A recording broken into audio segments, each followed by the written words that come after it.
The price of the silent one. I glanced at the clock. It was past midnight.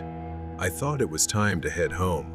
I left the lab late one evening after a long day of experiments. The night was dark, the streets deserted, and the cold air biting at anyone daring to venture out. The road was empty, and the only sound was the distant howl of the wind. As I drove, I suddenly noticed something moving by the roadside. A figure, a girl, walking alone in the desolation.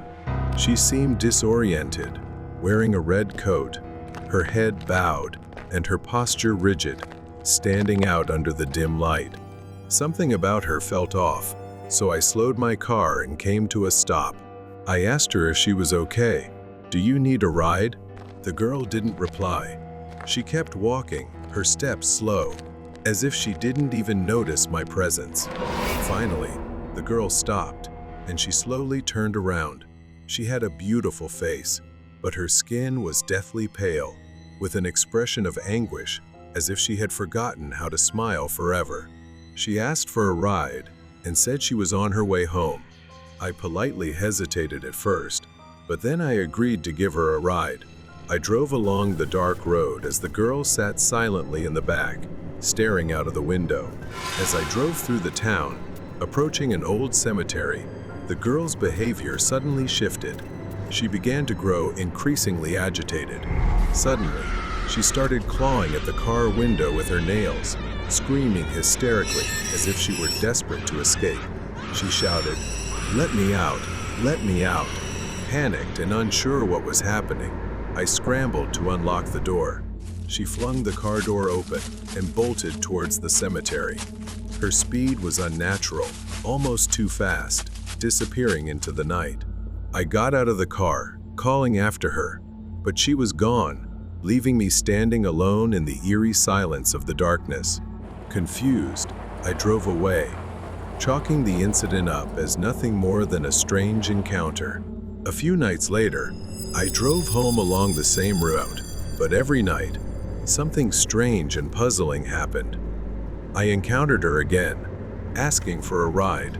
Each time as we neared the cemetery, she would scream, louder than before, and run into the darkness. It was like a looped tape, ending in terror every single time.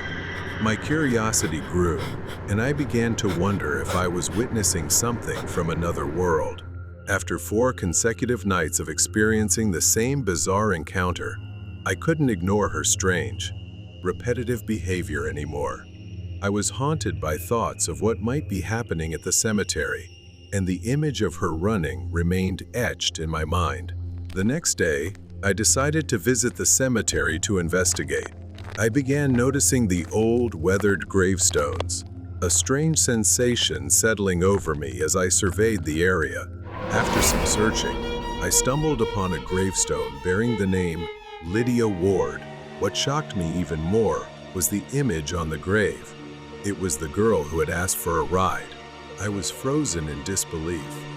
Her date of death was engraved as 7 years ago. A chill ran down my spine as I read the words "killed" in a ritual. My mind began to spiral as the name and face felt eerily familiar. I couldn't shake the memory of another girl named Lydia. She had been killed in a satanic ritual. I realized that I might have been the one who witnessed her death all those years ago. When I was a student, I had taken part in a challenge to prove that demons weren't real and thought I was the only one at the cemetery. But suddenly, I was startled by the sound of a girl screaming. I followed the sound and discovered 3 men torturing a girl. I hid behind a bush to avoid being seen and watched as the men carried out what appeared to be some kind of satanic ritual. When the ritual ended, I thought it was over, or perhaps just a bizarre performance. Then, I saw the men sacrifice the girl, one of them holding a knife, attempting to take her life. I couldn't think of anything. I was terrified and quietly ran away. I acted like a coward, staying silent to avoid getting myself into trouble. My thoughts are now clouded by guilt and confusion. I was one of the last people to see Lydia alive. I feel responsible for not doing more. for not intervening when I saw her that day. I spent the next few days researching Lydia's death. I dug through old police records, spoke to former classmates, and visited the university archives. I discovered that Lydia's death was a tragic and mysterious event. Some students at the school had joined a cult-like group that conducted rituals in the cemetery, and Lydia was their victim. Although the police investigated, no one was convicted. My guilt grew as I realized that I had been there that day but was too afraid to intervene. Perhaps that's why her spirit has come to me. As I dug deeper into everything, I began experiencing strange occurrences. I constantly heard whispers in my home, and at night, Lydia appeared every night, standing at the foot of my bed with her sunken, sorrowful eyes, her mouth whispering softly. My room always felt cold, the air thick and heavy, as if her grief was pressing down on me. I began to wonder if Lydia's spirit was trying to tell me something. Perhaps her murder was tied to a larger conspiracy, and only I could uncover the truth. I returned to the cemetery. I felt her presence guiding me, leading me to a hidden spot behind an old mausoleum. I discovered numerous symbols etched onto the old stone walls and trees surrounding the cemetery. They resembled symbols used in ancient satanic rituals. My hands trembled as I took photos. The cult had used this place. Lydia had died here, sacrificed to summon whatever they worshipped. Piecing together everything I knew, I realized that Lydia's death was only part of a larger ritual that was taking place. The cult had used the lives of innocent people to summon dark forces, and Lydia was the final sacrifice. Overwhelmed by the truth, I knew I couldn't let this mystery remain hidden and unanswered any longer. I finally gathered enough evidence, photos, documents, symbols, to bring to the police and share what I had hidden and discovered. I knew that my actions were the only way to free her soul. The police finally launched a comprehensive investigation into the cult's activities, arresting several former students and members who had participated in the rituals.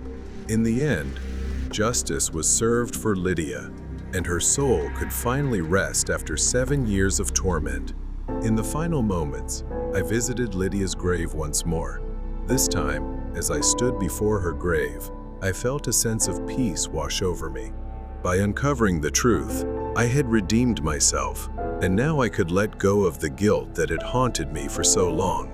As Rick turned to leave, he glanced back and saw a figure standing in the distance, Lydia's red coat billowing in the wind. He smiled softly, knowing she was no longer trapped, but finally free. The deadly farewell. The fluorescent lights flickered overhead as I walked through the sterile hallway of the hospital. I had worked here for years, the smell of antiseptic and the beeping of monitors ingrained in my senses. But lately, something felt different, something that always sent a chill down my spine. My patients came in all ages, but there was one little girl named Tira, perhaps the youngest patient in the hospital. Tira was a sweet child. She often wandered the halls and talked to other patients, though she was mostly alone. One night, while working a night shift, I was doing my rounds as usual. In the empty, long corridor, I heard two people talking softly. It was late, and all patients were supposed to be asleep. I followed the sound, which was coming from room 203. As I carefully opened the door to check, I saw her. Tira was standing near the patient's bed, smiling at me mysteriously and greeting me. But my sudden appearance didn't startle her at all. I reminded her that it was past bedtime and asked what she was doing there. She replied, "Nothing. I just came to say goodbye to George." George was the patient in room 203. He had recently undergone major surgery. Though Tira seemed calm to me, I noticed George's face. He looked terrified and extremely pale. When I turned to remind her and take Tira back to her room, she had vanished as quickly as if she'd never been there. The next day, I went home around 4 a.m. after my night shift ended. It was my day off, so I slept the entire day. When I returned to work and walked past room 203, I thought about checking on George. But when I opened the door, I found a different patient. And I was informed that George had passed away the previous day. I stood frozen in the hallway, suddenly remembering when I asked Tira what she was doing in George's room. She said she came to say goodbye. But why goodbye? Shouldn't it have been good night? Something was very strange.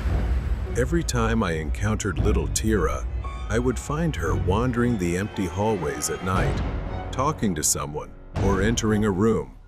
At first, I was skeptical, but I noticed that her presence seemed to coincide with the moments just before a patient passed away.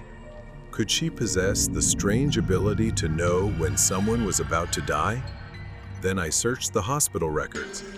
Tira wasn't listed anywhere. There was no information about her being admitted, and no legal guardianship papers on file. I was stunned. I gradually became obsessed with Tira's story and started investigating her background. My suspicions grew when I learned from a nurse that Tira had died in the hospital just a few months ago after falling down the stairs. However, the nurse insisted the incident was ruled an accident, and the hospital never made it public. My mind reeled. How could Tira still be here if she was dead? I started piecing things together, and a chilling thought struck me. Perhaps Tira's spirit was still lingering here. One day, when I dozed off at my desk, I saw her. She was sitting, crying in my dream. I slowly approached Tira. Tira turned to face me, her pale face and empty eyes brimming with a profound sadness.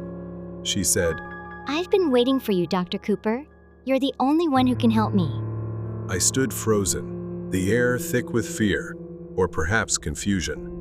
I asked Tira, "Help you? Tell me how." Tira's ghost stepped closer, her small hand reaching toward me. She whispered painfully, The experiment. The experiment killed me. I jolted awake at my desk, drenched in sweat from what I had seen. It was too real, like a cry for help. I knew I needed to act. I dug through old records, my hands trembling. I found it, just a copy, a part of a plan I'd never seen before. It all seemed to point to a dark secret. The deeper I delved into Tira's past, the more I realized her death was no accident. In reality, it was the result of an illegal medical experiment involving an unapproved drug to test the limits of human pain endurance and survival. Tira was selected as a test subject due to the influence of her adoptive father, a man working at the hospital as part of an underground network of unethical experiments. The drug used on Tira was untested and had horrifying side effects. Tira's death was the culmination of a cover-up to protect the hospital's reputation. One night, while working the night shift at the hospital, I heard strange noises, like a child crying, coming from the abandoned wing of the hospital. The sounds led me down a hallway that hadn't been used in years. My heart pounded as I pushed open a door, revealing a forgotten room. Tira stood there, her figure faint in the dim light, her eyes filled with sadness and pain. She told me that she couldn't leave, and that she had been trapped in the hospital ever since her death. Her spirit was tethered to the hospital, bound to the hallways, unable to move on until the truth about her death was revealed. Tira had guided other souls to the afterlife, but she herself was trapped here. When I made my final efforts to reveal the truth, the hospital management and the girl's adoptive father tried to discredit me, even going to great lengths to silence me by threatening my career. The hallways were empty, the hospital eerily silent. I walked through them, knowing they were trying to stop me. But I didn't falter, and I was determined to report everything to the authorities, ensuring that those responsible would be held accountable. As the authorities investigated, I stood in a patient's room, moonlight streaming through the window. I saw the silhouette of a little girl standing behind me. It was Tira, appearing now in a more peaceful form. She smiled, her eyes filled with gratitude. She thanked me, her voice gentle, as her figure began to fade away. Tira's departure finally brought clarity. The hospital faced public outrage, and the administration was forced to shut down. Her adoptive father was arrested for his involvement in the illegal experiments, and justice was served. Although Tira's ghost was gone, the darkness of the hospital remained, reminding me that the line between life and death, between justice and illegality, is often much thinner than we imagine. Being hunted by a murderer. Becoming a horror writer seemed like a terrifying thing, and I won't lie to you about that. Especially in the beginning, when I first started writing. I would find inspiration by writing at 3, 4, or 5 in the morning. I couldn't help but close all the closet doors or bathroom doors because I was afraid of my own stories. Over time, I started writing about real-life cases on a YouTube channel. As I researched and studied real-life cases, I became increasingly immersed in horrific and unbelievable crimes as I dug deeper into the minds of the killers. The fear grew, but it didn't last long. This used to happen to me, until I had an experience like the ones I had written about, which made me understand the real horror that all the victims must have endured.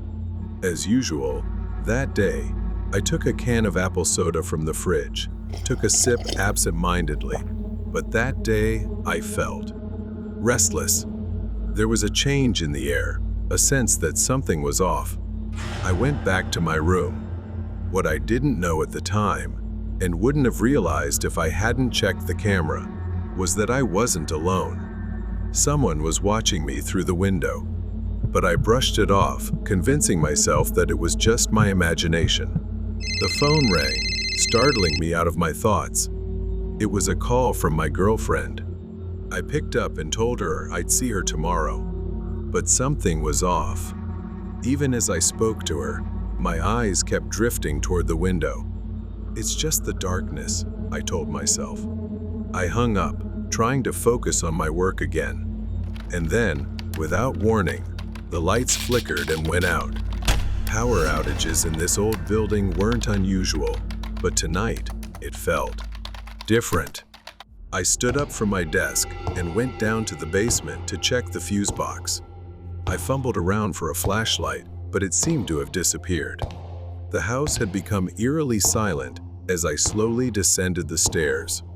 I made my way slowly down to the fuse box, which was only a few steps away, but it felt miles away as I tried not to trip over the cluttered floor in the dark.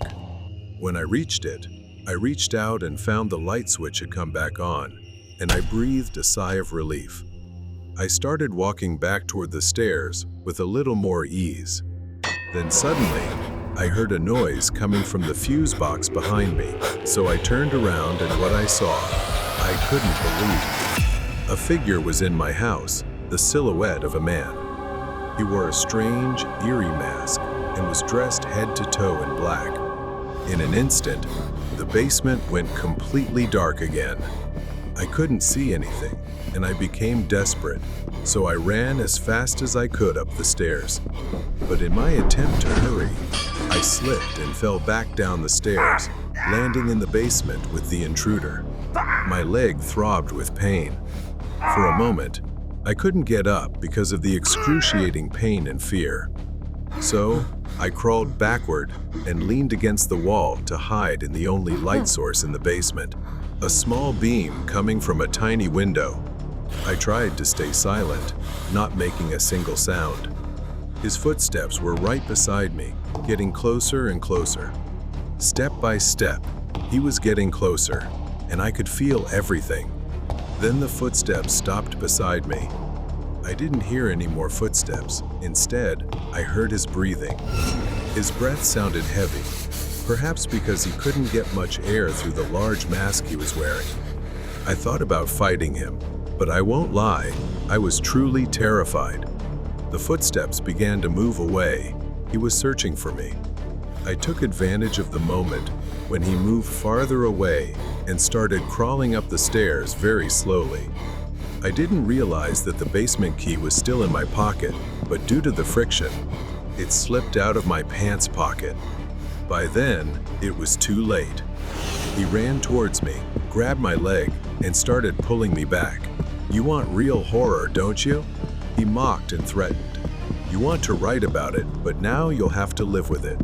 I grabbed the door in desperation and struggled with all my might. Then I kicked him a few times until he let go and fell to the ground. When he fell to the ground, he didn't try to climb back up due to the thread of light from the outside shining on his mask. He just stood still, as if staring at me. I locked the door and called the police. I was frozen in shock when I learned the truth about him. When the police interrogated him, he confessed that he was a fan of mine. He believed that by becoming a part of my horror stories, he would be remembered forever.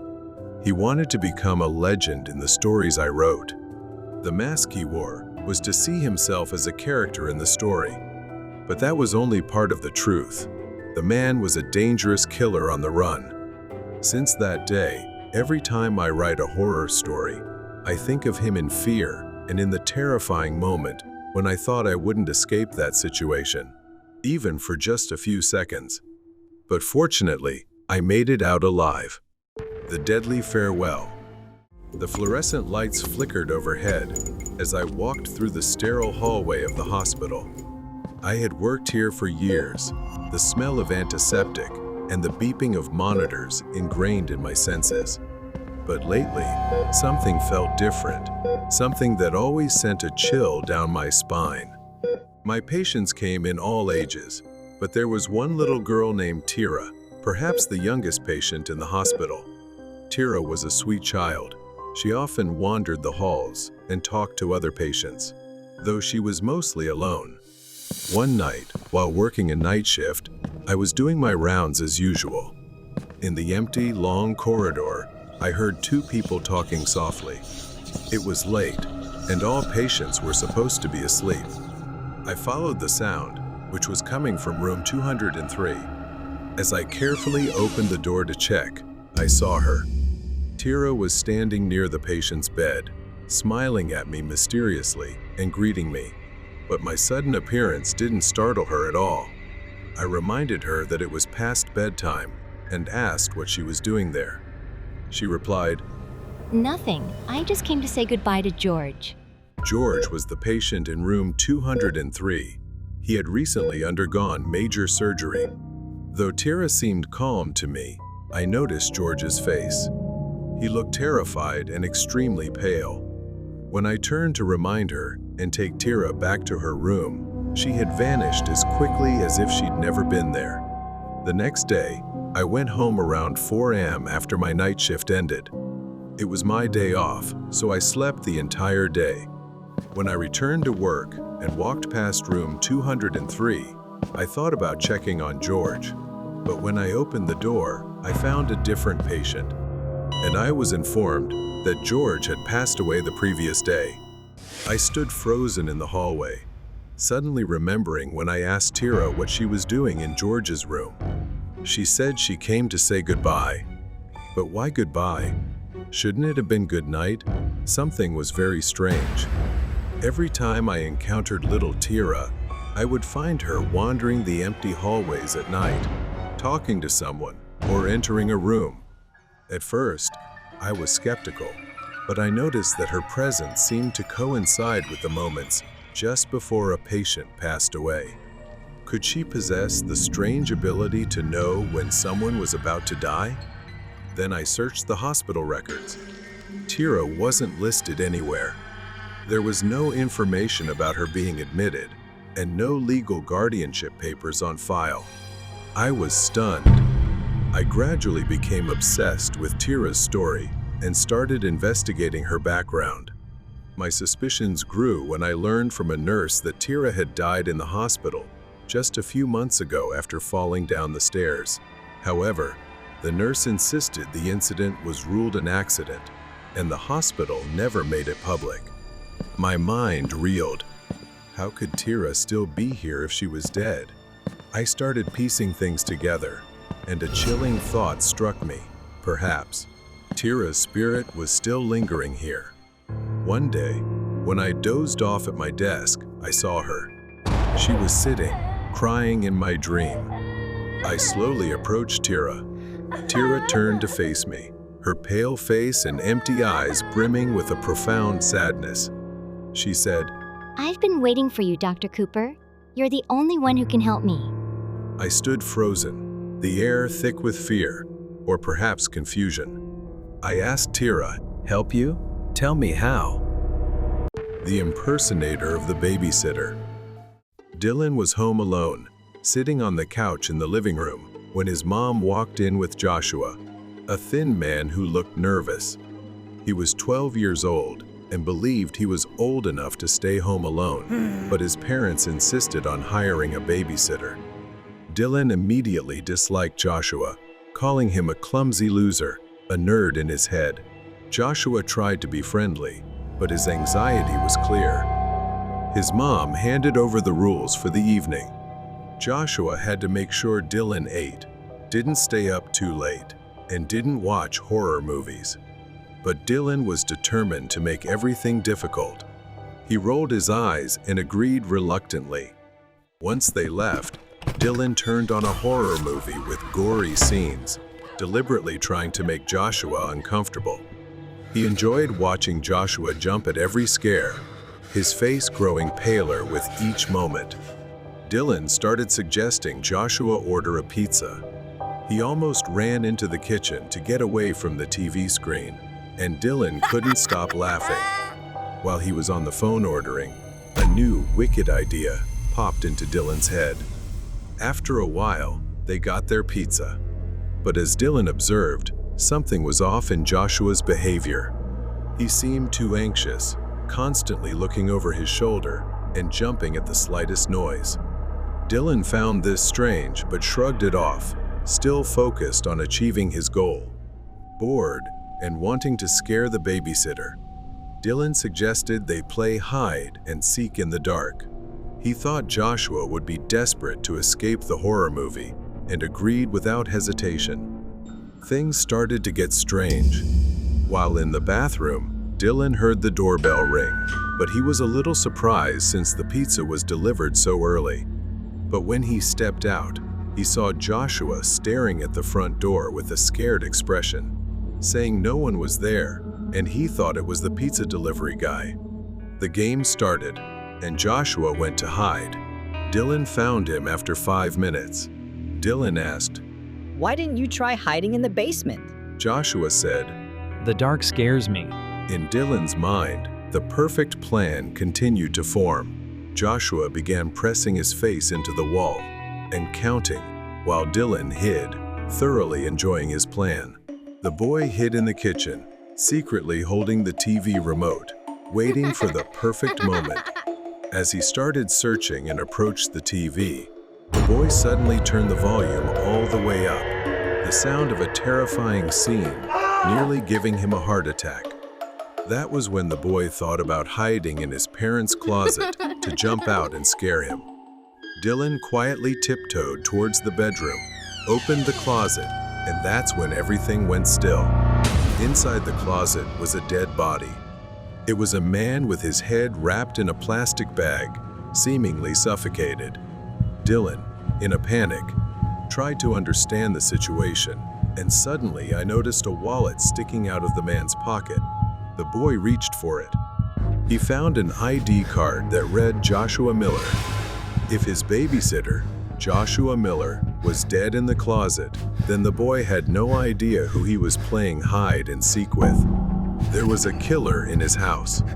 He quickly ran under the bed, trying to steady his breath so the man wouldn't hear him breathing.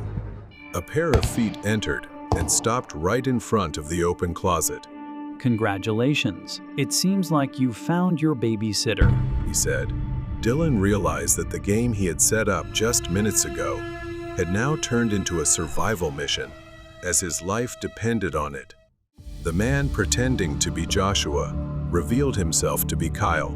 He had planned to trap Joshua for killing the boy, and now he intended to kill Dylan as well. His face suddenly dipped under the bed, and he screamed. It's your turn to be like Joshua. Dylan, in a final desperate moment, ran out from under the bed. Kyle chased him, lunging at him with a knife. The blade ripped his shirt, but luckily it missed. I thought you liked horror movies. He mocked the boy. This is your real-life horror movie, kid. Dylan fearfully ran into a room and locked the door. Then he heard the doorbell. Through the window, he saw it was the pizza delivery person. Dylan shouted for help. Call 911 right now. But before the pizza guy could assess the situation, Joshua ran downstairs, opened the door, and charged at him with a knife. The pizza guy was stronger. After a struggle, he managed to pin Kyle down and snatched the knife from his hand. Kyle was convicted of murder. Dylan's parents rushed home after being contacted by the police. They were also grateful and gave the pizza guy a sum of money to thank him for saving the boy. Dylan's parents never left him alone with anyone again. Whenever they had to go out, he stayed with his grandmother. They would never hire a babysitter again. The horror Dylan experienced that night would stay with him forever. Blood-stained prank. Robert, a prankster, had been planning his pranks for weeks in advance. He placed creepy dolls around the classroom and spread rumors about a serial killer on the loose. He convinced Mary to help him spread the rumors across the school, creating a story about the killer and even describing their appearance. The more believable the story, the better the prank, he reasoned. The entire school became terrified by the rumors, especially as Rob and Mary pushed it further, warning their classmates to be careful. Rob planned to dress up as the killer and reveal the prank in the most dramatic way possible. He believed this would be the best prank ever. Rob finally carried out his plan. He sneaked out of class, claiming he needed to use the restroom, and headed to the library, where he knew most students would be gathering for lunch. He donned his costume and hid behind a bookshelf in the library, preparing for his prank and eagerly awaiting the reactions of everyone. The alarm bell rang, and Mary, being part of the plan, was probably the one who triggered it. Excited, he rushed into the library, raising his arms to the sky, shouting, "I'm the killer! I'm the killer!" However, when he entered the empty library, he stood there, confused, looking around, trying to figure out where everyone had gone. Rob noticed something strange as Mary ran toward him, her face pale and wide-eyed with fear. She screamed at him to run. Her voice was frantic. Run, Robert! She's right behind me, the killer! Rob turned around, laughing, thinking it was just part of Mary's prank, but what he saw made him freeze in place. Rob saw a woman behind her, with black hair and one eye scratched out, almost hollow. Blood dripped from her eye, her mouth, and down her chin, creating a haunting appearance. Her expression twisted into a maniacal, blood-stained smile, exposing sharp teeth that ground together. When Rob looked back at Mary, he saw real terror in her eyes. She wasn't part of the prank. The woman's eerie smile sent chills down Rob's spine. At that moment, Rob realized the horrifying truth. This wasn't part of the prank. The woman was real, and she wasn't here to play or joke around.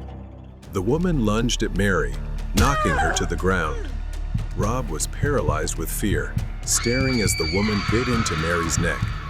His body froze. His mind struggled to process what was happening. Panicked, Rob grabbed a nearby book and threw it at the woman, but she didn't flinch. She kept attacking Mary. Realizing things had taken a dark turn, Rob fled the library. He ran down the empty hall, terrified as he heard the heavy footsteps and growls of the woman closing in behind him. Rob desperately ran toward the exit, but somehow the woman appeared and blocked his way. She raised a bloodied knife. Rob's breath caught in his throat as he tried to back away, but he stumbled over a chair and fell hard to the ground. The woman immediately grabbed Robert's neck.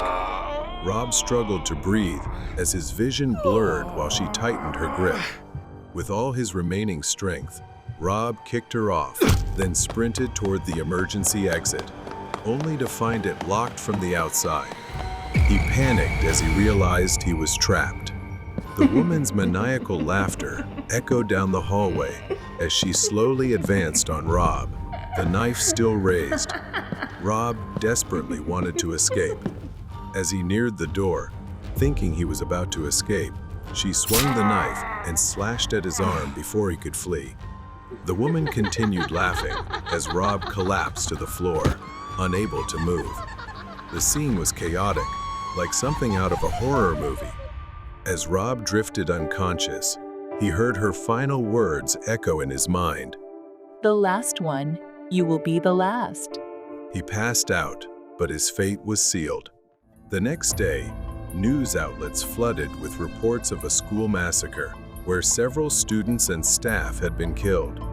The police later revealed that the woman was a fugitive serial killer who had been evading authorities for months. The woman wasn't part of the prank, and she was responsible for a series of real murders.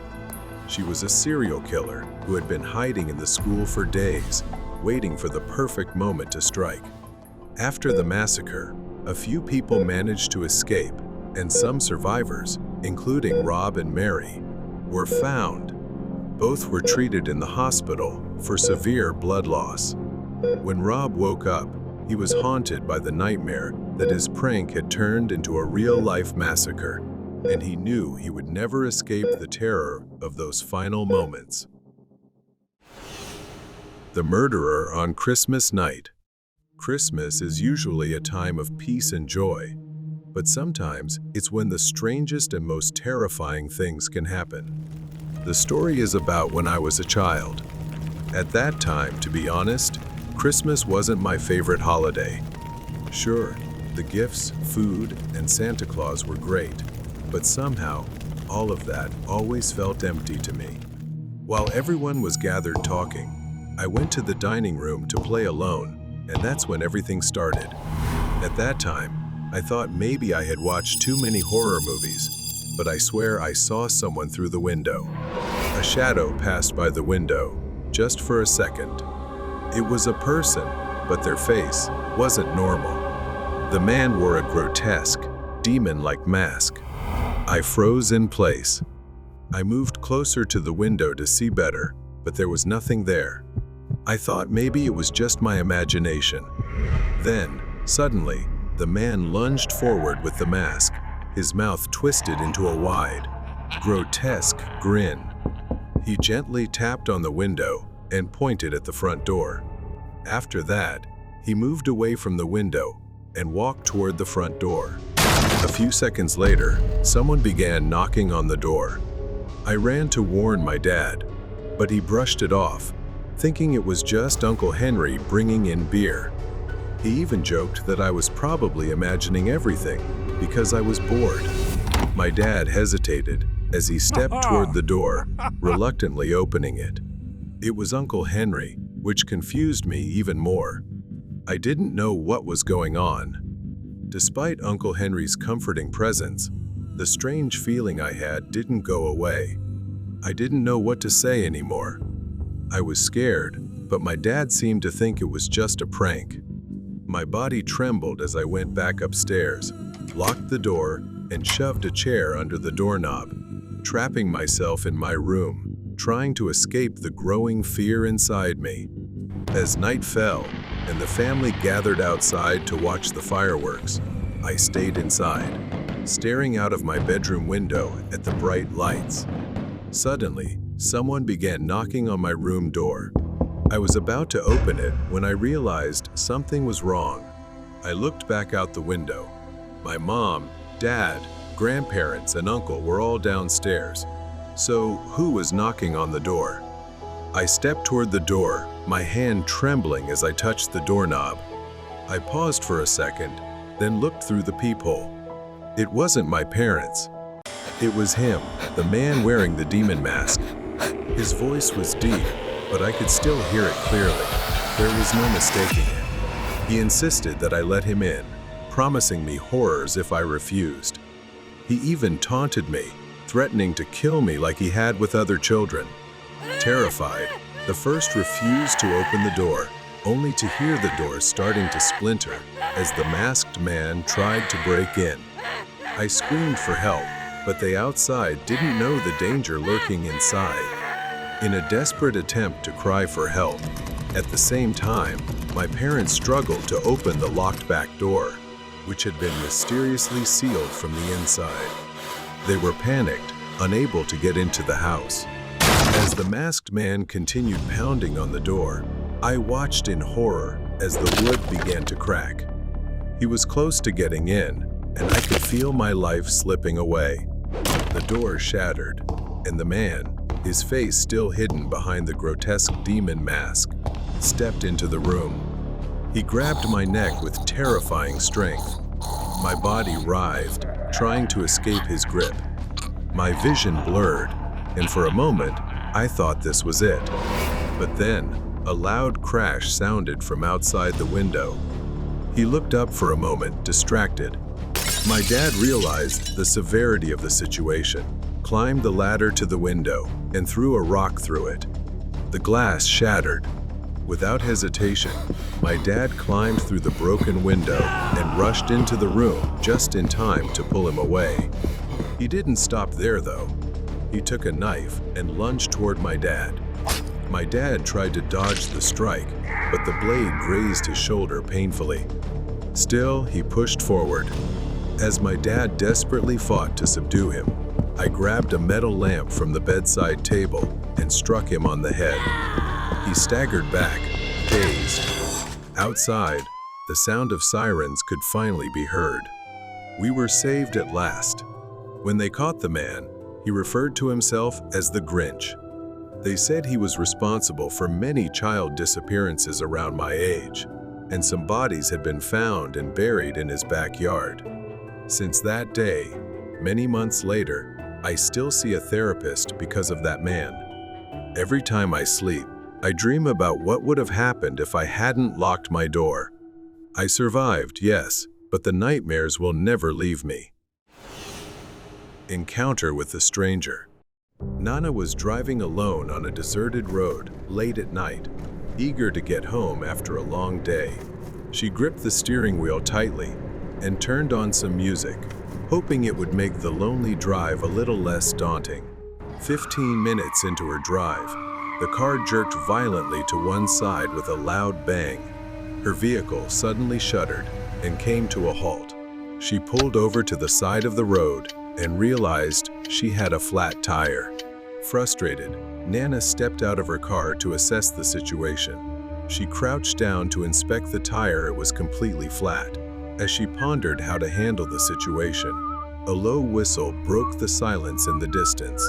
It was eerie and unsettling, especially considering the desolation of the area. Instinctively, her hand reached for the flashlight in her car trunk. She scanned the area and spotted a red Chevy parked under a tree. Nana checked her phone. It was 9 p.m. She wondered why someone would be whistling a romantic tune on such a deserted road. Even more troubling, she had no cell signal. Although her instincts told her to stay in the car, she thought maybe the owner of the car nearby could help with her flat tire. She began walking toward the sound. Just around the next bend, Nana stopped near a large tree surrounding a clearing. Beyond it was the edge of a cliff overlooking the starry sky.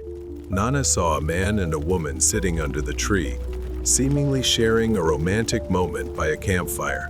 The man had his arm around the woman, her long blonde hair cascading over his shoulder. The man was whistling, whispering into her ear, and even chuckling softly. The night around them was eerily quiet, except for the rustling of leaves. She crept closer, hiding behind a tree, noticing something odd about the man's demeanor. His wide-eyed expression and erratic laughter sent chills down her spine. The man's voice broke the silence. Do you ever wonder if the stars are watching us? His tone was playful, but there was something darker beneath it. They're so eager to meet you. The woman didn't respond. His laughter grew louder, more maniacal. The strange atmosphere around them deepened. Nana tried to stay calm, but couldn't shake the feeling that something terrible was happening. A loud snap echoed as her shoes stepped on a branch. The man's head whipped around toward her. The firelight illuminated his face, streaked with blood, and his dark coat appeared damp and heavy. His eyes locked onto Nana's, unblinking with an empty calmness. A crooked smile stretched across his lips, as if he knew something. "Don't be afraid, little girl." Suddenly, he wrapped his arms around the woman and shoved her onto the ground. Her face finally revealed. Her pale face was streaked with congealed blood, her lifeless complexion suggesting she had been dead for hours. Nana stumbled backward, her flashlight trembling in her hand. The man's crooked smile widened as he stepped forward. Wait, He said, I won't hurt you. but his actions betrayed him. The man began sprinting toward her with terrifying speed. Nana ran back to her car, locking herself inside just in time, but the man stopped in front of her window. He peered inside, tilting his head unnaturally, his smile haunting. Then he raised a claw hammer in his hand and swung it at the window. She had never felt death so close. He raised the hammer again, and she knew the glass would shatter this time. But then headlights from a car suddenly illuminated the road. Distracted for a moment, the man turned and walked into the forest, leaving Nana terrified. Nana knew this was her only chance. She stepped out of the car, mustering all her courage, and flagged down an older man driving by, begging him to take her to the police station. The man was later caught in another state after attempting to abduct another victim. His name was Marty Caldwell, a psychiatric patient. He believed himself to be a messenger of the stars, tasked with purifying souls by ending their lives. Nana felt incredibly lucky if not. She might have met the same grim fate. The possession of the red dress. Ben, my best friend, and I went to a remote lakeside campground for a quiet weekend of fishing. The night air was cold, peaceful, with only the crackling of the fire and the occasional splash of a fish jumping out of the water. We were enjoying this calm together. I suggested grilling the fish, and Ben agreed to gather firewood. He went to the forest's edge to find some. Along the way, he found a lot of dry branches scattered around, but then he saw something red in the darkness. As he got closer, he discovered a red dress. After a while, Ben returned with a bundle of firewood wrapped in the red dress. He intended to use it to start the fire, but I didn't pay much attention or think twice about using it as kindling. Not long after, we chatted while waiting for the fish to cook, but after a few seconds, Ben's face suddenly changed. When he stopped speaking, he made a strange noise from his throat. His attitude shifted, becoming oddly restless. Ben's eyes grew wild, and he suddenly became aggressively irrational.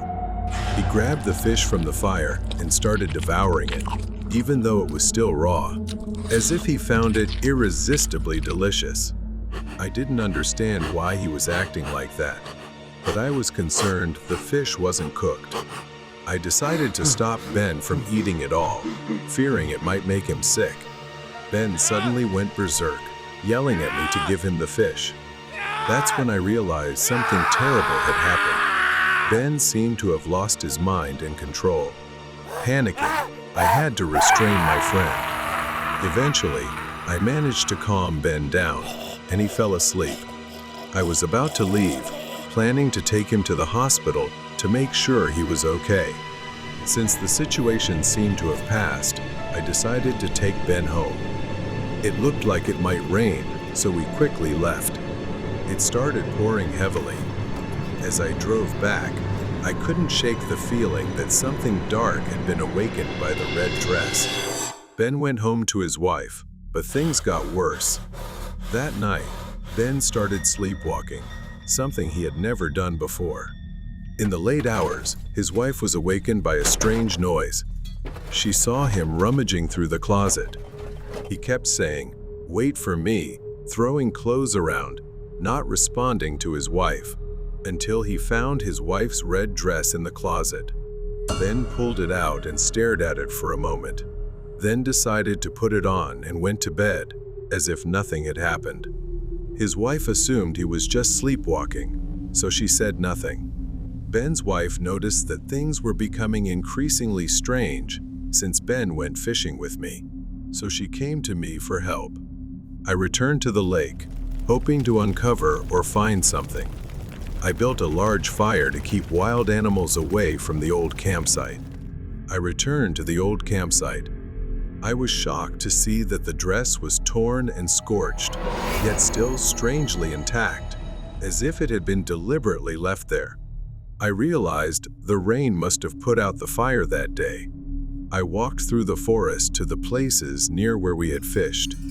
Then my gaze was drawn to a rope tied to a tree branch, as if marking something. I approached and stumbled upon a corner of a notebook lying on the ground near the base of a tree, as though someone had buried it there. The journal revealed the tragic story of a woman named Elena, who had lived in the forest many years ago. She was known for wearing the same red dress, a gift from her lover. However, her love turned to jealousy and obsession, and after a tragic incident, she was murdered by him. Elena's spirit, bound to the red dress, sought to take the souls of others to keep her company in the afterlife. The dress served as a conduit for the spirit, and those who interacted with it would become vessels for her rage and obsession. I returned to the same spot. Ben was now kneeling at the base of the tree, staring at the scorched red dress. Then he reached for it. Ben suddenly lunged at me, becoming more aggressive like a beast. I struggled to overpower him to get the dress. I tried to wrestle Ben off to get the dress.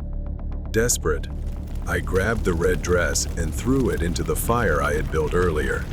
This time, I had to make sure it burned completely. As the dress burned, Ben collapsed to the ground, his face twisted in agony, as if he had just woken up from a terrible nightmare.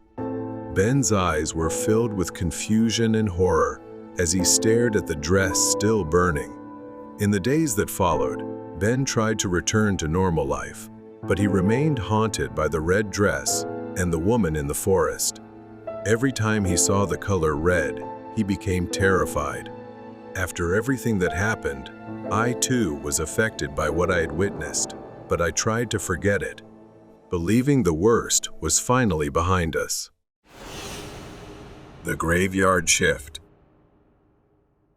15 years. That's how long I've been working the night shift at this cemetery, a place filled only with darkness and heavy silence. My shift starts at 11 p.m. and ends at 7 a.m., during a time when the rest of the world is asleep. Over the years, I've seen a lot, mainly teenagers causing trouble, or the occasional group of drunk people, but tonight was different. The night started like any other. I arrived early, had a brief chat with a daytime worker before he left. Then, it was on to the usual routine, a quick check. My only job was to drive the golf cart around occasionally, making sure everything was in order. Nothing happened, and tonight, nothing seemed to be happening either. I drove around several times before heading back to the security room for a break, which was right inside the cemetery grounds. Around 2 a.m., I decided to take another lap. As I reached the end of the yard, the headlights of the golf cart swept across the fence, hidden in the darkness. That's when I saw him, a figure standing by the fence. At first, it was just a shadow. I drove closer. Now, I could see it was a man standing outside the fence. His features were barely visible, obscured by the shadows. He was standing still, looking towards me.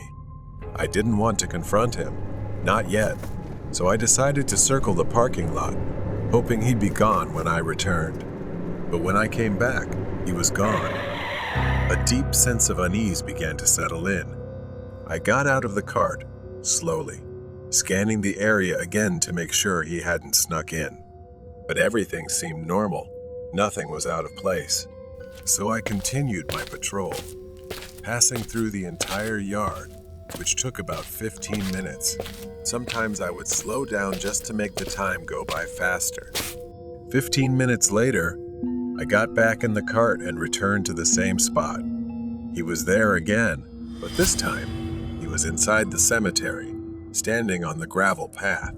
My heart raced as I drove closer, the gravel crunching under the tires. He didn't move, didn't react, just stood there, unnervingly still.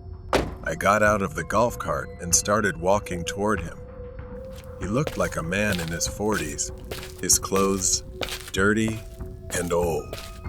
I stopped a few meters away from him and told him he wasn't allowed in here and that he should leave soon.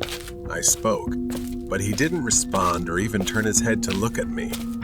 I reached out, intending to gently tap his shoulder, but the moment my hand touched him, he spun around to face me. His eyes, filled with anger, and for a moment, I thought he might attack me. But instead, he turned and started walking, heading straight for the fence. I stood frozen, watching as he effortlessly walked through the fence and vanished into the darkness on the other side. Trembling, I got back in the golf cart and drove straight to the security office. I needed to calm down, to think. Once inside, I locked the door and tried to steady myself, trying to stay calm. Minutes passed, though it felt like hours, and then there was a loud knock at the door. I jumped, my heart racing. Another knock followed, this time more forceful. Panic set in. I had nowhere to go. My mind raced as I grabbed the landline and dialed 911. I explained what was happening, my eyes fixed on the door. The knocking continued, relentless, until it suddenly stopped. The next day, I sat with my manager as we reviewed the CCTV footage.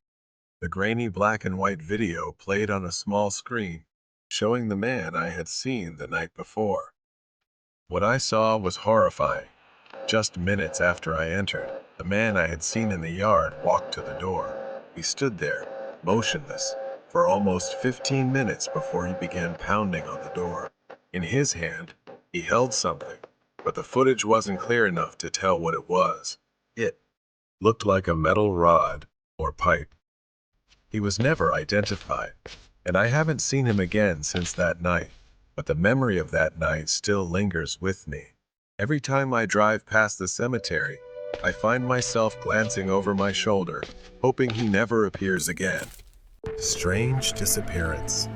This happened about 2 years ago when my sister Jan was studying at a university. She was shy and not the kind of person who would stay out late or hang out with friends.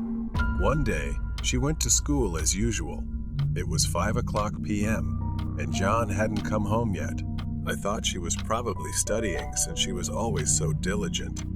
Around 6:30, I tried calling her, but she didn't pick up. I texted her, but there was no response. I told my parents, and they said not to worry, she wasn't a child anymore. But I had a strange feeling. Around 7:00 p.m. when I tried calling again, her phone was off. That was odd because Jan always answered my calls or, at the very least, texted me back. By 10:00 p.m., my parents had come home, and there was still no sign of Jan. Now even they were worried. We tried contacting her classmates, but they said she hadn't attended any classes that day. My parents and I went to the police to report her missing, but their search was in vain. Days turned into weeks, weeks into months. 3 months passed with no sign of Jan. Our house, once warm, now felt cold and empty, haunted by her absence. Then, in December, it was a normal school day, the last day of my senior year. As I walked home, I couldn't believe my eyes. I saw her Jan standing at the corner of the street. I ran to her, calling her name, and she saw me. She started crying. I immediately brought her home, knowing my parents would be overjoyed to see her safe. When I walked in with her, my parents were shocked to see us. The house burst with emotion as my parents rushed to hug Jan. My mom cried, and my dad's face went pale with disbelief. But Jan's reaction was strange. She stood there, stiff, her arms hanging limply at her sides as if she didn't know how to respond. I thought she needed time to adjust after everything she had gone through. That night, I nervously brought her to her room. I had to ask what had happened to her during those 3 months. I tried to stay calm and not overwhelm her with questions. I asked her where she had been. She gave me a chilling smile and said she had been kidnapped. Then I asked how she escaped, and I was horrified by her answer. Jan told me it was easy. She had killed her captor, stabbing him until he stopped breathing. A shiver ran down my spine.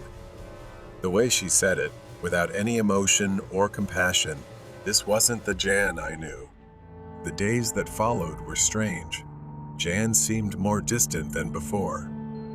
One night, while Jan was still recovering from her trauma, I suddenly thought of a question that had never crossed my mind before. I hesitantly asked, "If you did that, where is the body of your kidnapper?" She turned to me and started smiling. She told me, On the outskirts of the city, there's a forest. And in that forest, there's a small cupboard. Inside that cupboard is his body. I ran straight to my parents and told them everything. The next morning, we went to the police station, and they took us to the location Jan had described, just as she told me.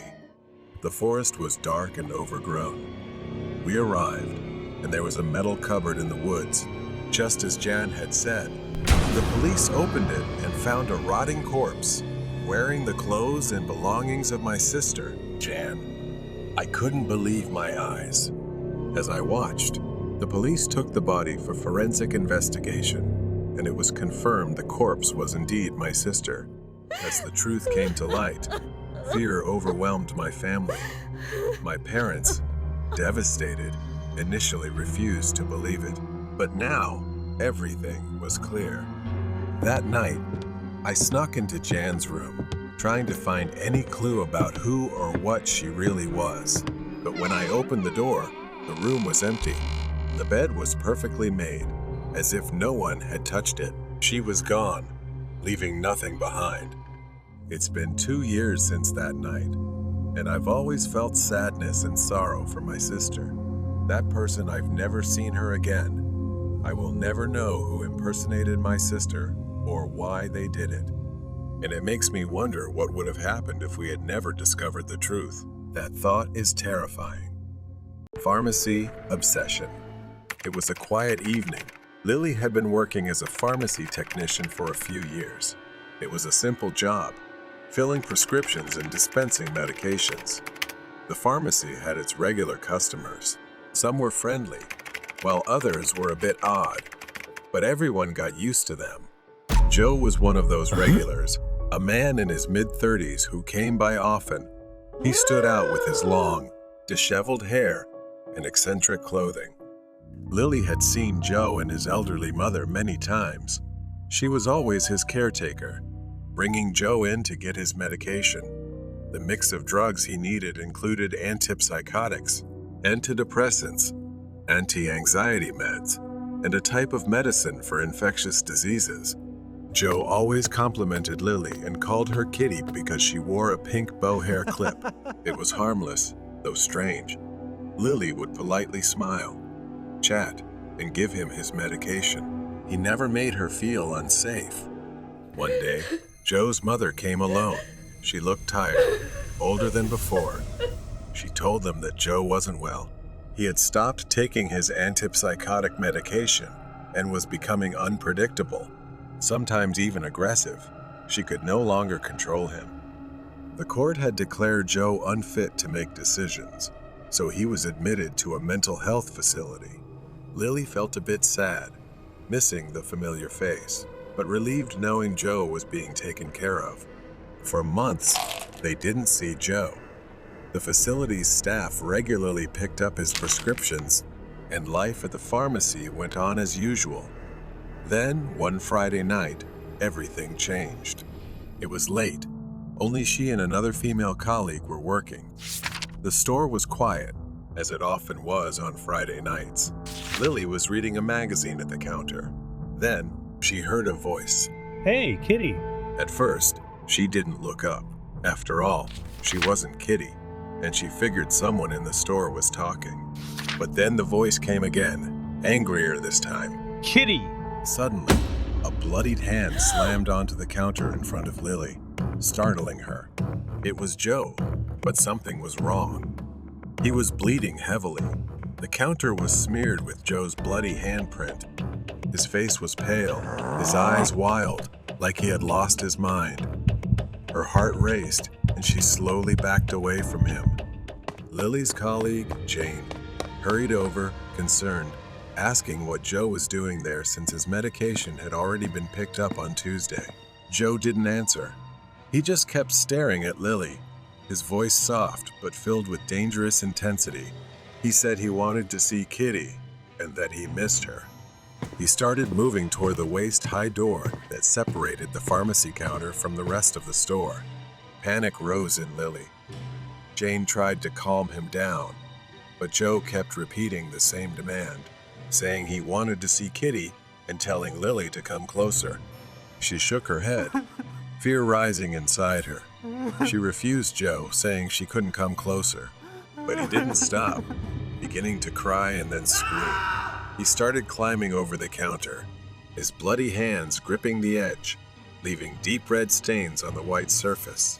Jane realized things were getting out of control and told Lily to hide in the storage room. Lily slammed the door shut and locked it, listening as Joe's voice turned into full-blown screams. He was throwing things all over the store in a frenzy, grabbing whatever he could reach. Blood spattered over bottles and shelves. Jane called the store manager and quickly phoned the police. Through the crack of the door, Lily could see the chaos. A few customers had gathered, staring in shock. One of them moved as if they were about to intervene. Both Lily and Jane shouted together, Don't touch him! Because Joe had an infectious disease, and his blood was everywhere. Anyone who touched him would be at risk of infection. The police arrived quickly, but didn't rush in. They were wearing full protective gear, gloves, masks, and all because of Joe's blood. They cautiously approached him. At first, he resisted, screaming for Lily. But finally, the police managed to sneak behind him and sedate him. Joe collapsed to the floor, unconscious, and his bloody rampage was over. The store had to be closed. A specialized cleaning crew came to disinfect everything.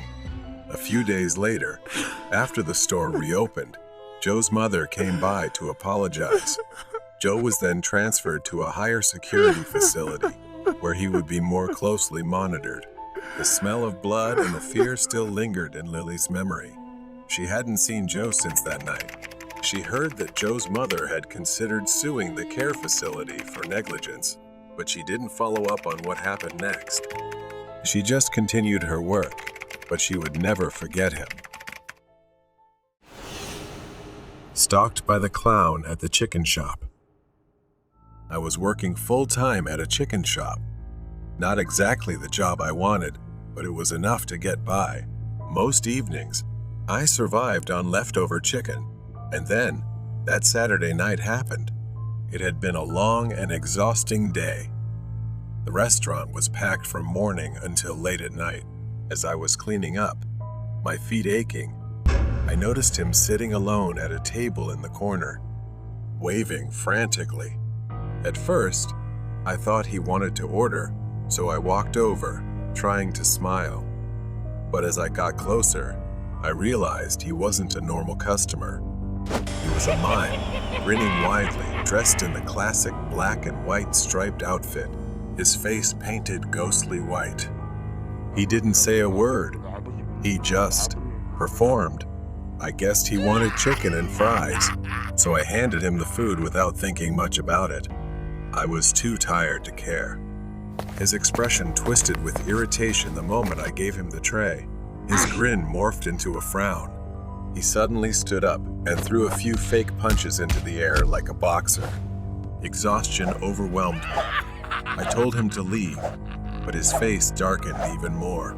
Slowly, he raised his hand, mimicking the act of pulling something invisible from his back.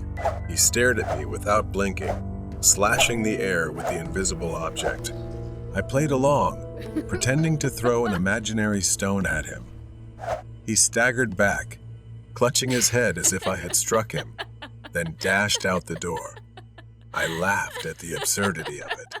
I thought it was harmless, but I was wrong. That night, my colleague and I were walking home together.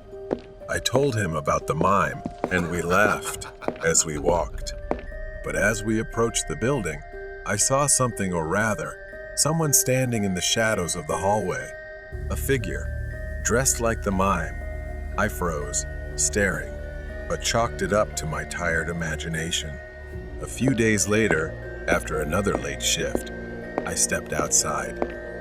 I walked home alone, the cold wind biting into my skin. When I finally reached my apartment, I collapsed onto my bed, not even bothering to change out of my uniform. As soon as my head hit the pillow, the doorbell yanked me out of my restless sleep. Groggily, I dragged myself to the door and peered through the peephole. It was the colleague I usually walked home with. He wore his usual green beanie, but stood with his back to the door. I mumbled as I unlocked the door. "Did you forget something again?" But when I opened it, it wasn't him. It was the mime, his face painted ghostly white, grinning at me, his eyes gleaming with malice. He bowed and slipped past me without a word, heading straight for the bag of leftover chicken on my table. I stood there, frozen, as the mime rummaged through the bag. He pulled out a chicken leg, took huge bites, chewing slowly, savoring it like some twisted parody of a meal. Then his eyes lit up. He turned to me, mimicking the act of dipping fries in ketchup, grinning like a madman. I couldn't take it anymore. I rushed over, snatched the food from his hand, and yelled at him to leave. His expression darkened. He slowly reached behind his back, pulling out the invisible knife he had shown me earlier. Only this time, it wasn't imaginary. Luckily, I reacted just in time, and it only grazed my arm, leaving a small cut. I bolted out of the room, blood dripping down the hallway. I could hear his footsteps behind me, faster, closer. In my panic, I fumbled with the buttons, desperately pressing the close button as he charged toward me. At the last second, the elevator doors closed. I collapsed to the floor, shaking, my vision blurred from pain and fear. The elevator doors finally opened in the lobby, and I staggered out, barely able to stand. My voice trembled as I called for help, and a passerby rushed over, eyes wide with fear. Someone had called 911. When the police arrived, after an hour of investigation, they told me they had searched the building but found no one matching my description, and the security footage had disappeared. He held up an evidence bag. Inside was the knife, but there were no fingerprints.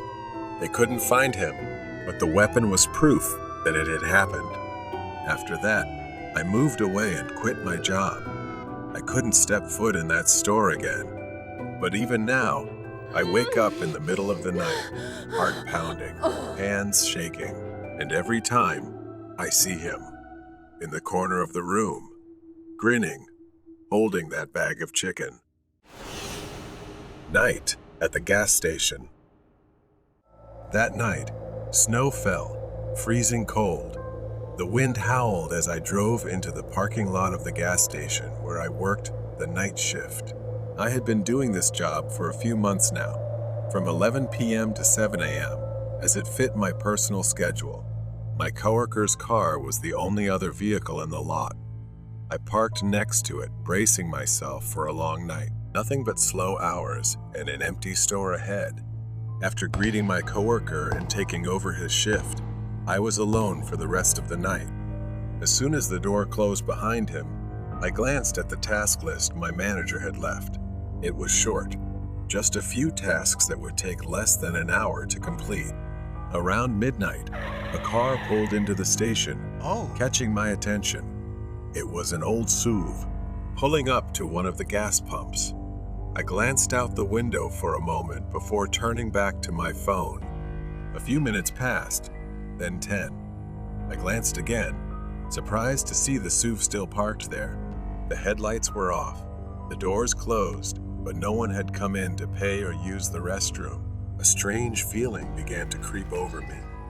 I grabbed my coat and stepped out into the freezing cold, the wind biting into my skin. The snow crunched beneath my boots as I walked toward the SUV. I peered through the window, calling out, "Hello? Is anyone in there?" But from what I could see through the frosted glass, the car was empty. A chill ran down my spine, not from the cold, but from the growing unease. There was no one in the SUV. But why would someone leave a car parked there, engine off, in freezing temperatures like this? I glanced down and noticed something strange. Footprints in the snow. They led away from the car, but not toward the front of the station. Instead, they extend toward the corner of the gas station. It was too cold for someone to just walk off and disappear like that. I hurried back inside to warm up. Once inside, I turned on the small heater next to the counter. Then a loud noise came from the back of the building. I turned around, looking through the rows of shelves in the station. Empty, nothing there. Slowly, I started walking toward the noise coming from the back of the gas station. There on the floor were small puddles of dirty water, the kind that could only come from melted snow. I followed the trail, leading me to the storage room in the back. I stopped at the door, and in the dim light of the storage room, I saw a figure half hidden among the shelves. He was standing there, tall, broad-shouldered, with a scruffy beard that gave him a disheveled, intimidating look. He was staring right at me. I stood frozen, trembling. My mind raced, trying to process what I was seeing. Who was he? How did he get in? Then he moved slightly, stepping forward. Instinctively, I backed away, my hands trembling as I reached for anything to defend myself with. My fingers touched a metal crowbar leaning against the wall. I gripped it tightly. I stammered, my voice barely a whisper. "Who are you?" But he didn't answer. As I raised the crowbar, the cold metal felt heavy in my hand. I warned him, telling him to back off or I'd call the police. He took another step forward. I screamed louder in desperation, "I'm warning you." I swung the crowbar through the air. He staggered back, slipping on the wet floor. He groaned, clutching his leg as if he twisted it in pain. The opportunity was there, and I didn't miss it. I bolted back to the front of the store. I ran to the counter, my hands shaking uncontrollably as I picked up the store phone and whispered to 911 for help. Every second felt like an hour as I waited. My eyes locked on the storage room door. When the police arrived, I pointed them to the back. 2 officers cautiously entered, flashlights raised as they swept the storage room. I expected to hear them shout out, telling me they'd found him, but instead, they emerged with puzzled looks on their faces. They found wet footprints leading out the back door, disappearing into the snow-covered forest behind the gas station. They followed the trail, but the vast, dark expanse seemed to swallow everything. He had vanished, leaving only a mystery. The SUV had been towed away. I still work the night shift, but every time I hear a noise from the back or see a car pull into the station, I get more cautious. He could be out there, watching, waiting. But one thing is certain, I was lucky to survive that night. The Ghost of a Mother in the Forest. I was never someone who truly believed in ghosts. I always thought they were just products of imagination, created to explain the unexplainable. But everything changed when I was in that cursed forest. It was supposed to be a normal overnight trip, and quite an easy one. The locals whispered about the forest being haunted, but I didn't pay much attention to that. The road was rough, and the darkness grew thicker as I drove deeper into the forest. My headlights barely cut through the fog, so I had to be more careful. Then suddenly, she appeared. An old woman stood in the middle of the road, hunched over, her eyes fixed on me as I stopped. I honked, but she didn't seem to hear, so I opened the door and shouted for her to move so I could pass. She didn't react at all. Instead, she slowly turned, looked straight at me, and asked, "Have you seen my daughter?" She kept asking, her voice growing more desperate. Then suddenly walked away, sobbing, leaving me confused and shaking. In my mind, I tried to dismiss the encounter with the woman as I continued my journey, but her words kept echoing in my head, gnawing at my sanity. When I finally made it out of the forest at dawn, I stopped at a small grocery store. The shopkeeper was kind, and I chatted with him for a while. But as I looked out the window, I saw her again, standing at the edge of the forest, staring at me. Fear started to creep in, and that's when the shopkeeper told me about her. He said that she had lost her mind after a tragic accident and now wanders the forest, searching for her long-lost daughter. I dismissed the story again, thinking it was just a coincidence. That night, as I drove back through the forest, the rain started pouring down heavily, making the road more dangerous. But I kept going, just wanting to get out of there as quickly as possible. Then, through the rain, I saw another woman. But this time, she wasn't alone, and in her arms was a child who looked frail, almost lifeless. I intended to drive past. I hesitated, but my conscience wouldn't let me. I stopped and asked if they needed a ride. She looked pale, like she'd been out in the rain for too long. She nodded gratefully and climbed into my car with the child in her arms. I handed them a towel to dry off, and then she directed me to a hospital. When we arrived, she quietly thanked me before heading into the building. I sighed with relief, but as I was about to leave, I noticed something in the back of the car. It was the black umbrella she had been carrying. It was still in my car, and when I turned to look back at the hospital, I was almost paralyzed with what I saw. I looked away for just a few seconds, and when I looked back, they were gone. It was as if they had vanished into the rain. Feeling confused, I decided it was best to leave as soon as possible. As I neared home, the rain was still pouring, and the parking lot was quite far from my house, so I had to use the black umbrella left in my truck. However, I felt a bit hesitant to use it, remembering that it belonged to the woman and her son, but I had no other choice. As I was walking, a strong gust of wind almost tore the umbrella from my hand, and suddenly, a wooden beam came crashing down from above, about to fall on me. It could have killed me, but the umbrella somehow pulled me to the side, saving my life. Shaking, I realized the umbrella wasn't just an ordinary umbrella. Perhaps it was a gift the woman left behind to protect me. The next morning, I went back to the grocery store, determined to uncover the truth. The shopkeeper hesitated, but finally told me the whole story. The woman and her child were spirits, doomed to wander the forest after a tragic accident. She died trying to protect her son.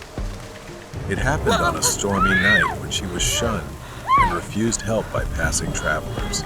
Some even splashed her with mud. She used her body to shield the child, but unfortunately, she slipped and fell off a cliff. On rainy days, if drivers refused to give her a ride, she would mysteriously appear in their cars and haunt them. Feeling a deep sense of injustice, She continues to seek out and punish those who don't help them. The old woman, unable to bear the unbearable pain of losing her daughter and grandson, went mad shortly after. Since that horrific accident, the villagers have often seen her holding a black umbrella, muttering nonsense. With a heavy heart, I visited their graves, returned the umbrella, and expressed my gratitude. As I walked away, I knew my life had changed forever. I had encountered something beyond the realm of the living, and from that day on, I would never doubt their existence again. Nightmare House on the Hillside. I was 6 or 7 years old when my parents divorced. My younger sister had just been born. My mother and stepfather decided to move into a new house, thinking it would be a fresh start for all of us, but it didn't turn out that way. It was an old house in the suburbs, built in the mid-1800s. It had 2 stories and a basement below. Down there was a door that led to water tanks used to heat the house, locked tight, with only my mom and the landlord having the key. We were warned not to go near it. I didn't understand why, but my room was always colder than the other rooms, even though it was right above the basement. I often heard strange creaking sounds, like someone walking on the floorboards. The house was quite old, and I would often see wasps coming from the attic. They swarmed as if drawn to something. I wasn't the only one who experienced strange things. My mom and stepfather often heard footsteps in the living room late at night, pacing back and forth, never stopping. But they brushed it off and said it was nothing. One night, I woke up with a strange feeling, like someone was in the room with me. I turned over and saw a boy, his face obscured by shadows, wearing old-fashioned clothes, about my age, standing near my desk. I sat up in bed. He asked me if I wanted to play with his toys. I told him no, it was too late, and I didn't want to get in trouble with my parents. Then his expression changed, becoming angry. In the blink of an eye, he vanished from my cold room. I ran to tell my mom, but she reassured me it was just a dream. Still, I knew she didn't believe it either. I began to feel something was wrong with this house. The next night, it happened again. But this time, it was someone else, a woman in a black dress. She was standing on my bed. She stood hunched over, her tangled hair hanging down over my face. She stared at me with deep, hollow eyes that were completely black, her breath chilling as it hit my face. I jumped up, flung open the door, and ran to my sister's room. She was still asleep in her crib. I looked back at the door and saw the woman slowly walking toward me.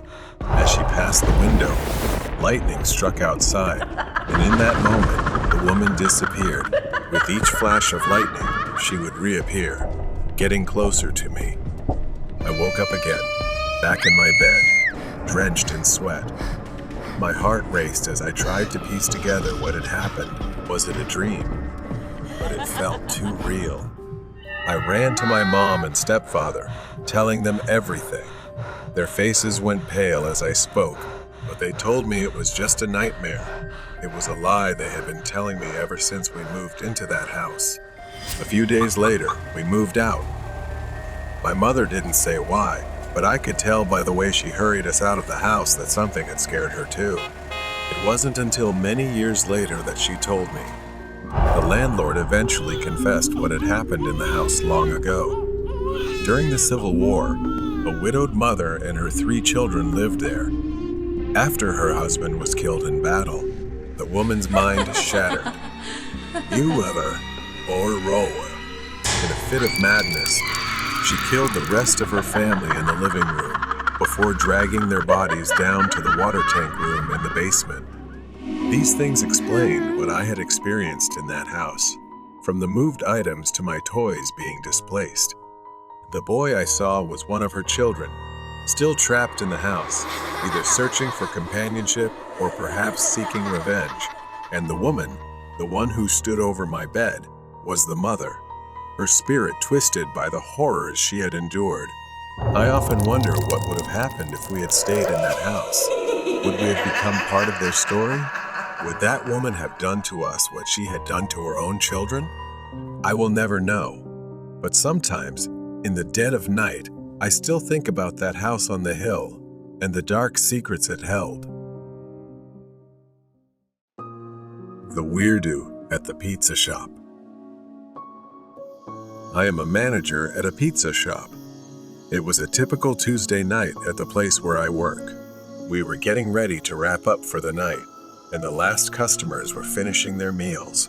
But then, the doorbell chimed, and Brad walked in, a customer everyone feared.